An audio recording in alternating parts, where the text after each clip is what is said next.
होकर के सुने। हाँ जी।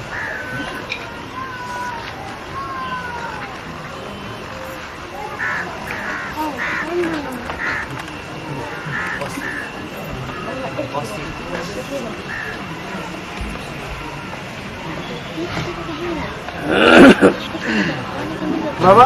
हाँ जी। बोला है कि रामकृष्ण की आत्मा है, धरणी का आधार लेती है। हाँ जी। और कच्चा मच्चा अवतार ज्ञान जल का आधार लेते हैं। हाँ जी। उसका अंतर क्या है? अंतर ये है, सिर्फ ज्ञान को मानना लेकिन साकार को न मानना। और साकार होती है माता या पिता? माता होती है साकार। अहम बीज प्रदम पिता, मैं बीज डालने वाला पिता हूँ। बीज होता है सूक्ष्म निराकार। तो जो भी रामकृष्ण की आत्माएं हैं, मनुष्यों के अवतार हैं, वो सिर्फ ज्ञान के आधार पर चलने वाले नहीं हैं। वो कन्याओं माताओं रूपी धरणी का आधार लेकर के चलते हैं, प्रवृत्ति मार्ग वाले हैं। और जो भी जानवरियत के अवतार हैं, कच्छ मच्छ आदि अवतार जिन्हें कहा जाता है, वो वास्तव में भगवान का अवतार होते भी नहीं है, लेकिन वो सिर्फ ज्ञान के घमंड में आते हैं,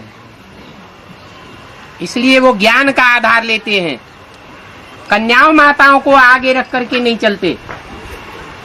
कन्याओं माताओं को धरणी कहा जाता है, धारणा शक्ति कहा जाता है।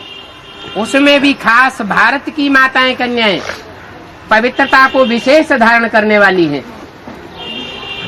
जिनमें पवित्रता का गुण है, वो ज्ञान को सही रूप में धारण कर सकती हैं। जिनमें पवित्रता का गुण नहीं है, जैसे विदेशी कन्याएं माताएं, बार बार डाइवोर्स देंगी, बार बार नई शादी करेंगी, ऐसी विचारणी माताएं ज्ञान को सही रूप में धारण नहीं कर सकती। इसलिए गायन है, शेरनी का दूध सोने के पात्र में ठहरता है। अगर देह अभिमान की मिट्टी का पात्र होगा तो उसे फोड़ के निकल जाएगा, ठहरेगा नहीं। इसलिए रामकृष्ण की महिमा है कि वो कन्याओं माताओं का आधार लेते हैं, और सब हैं जानवरियत के अवतार, अहंकार में आ जाते हैं। उनको देह का अहंकार छूटता नहीं है। और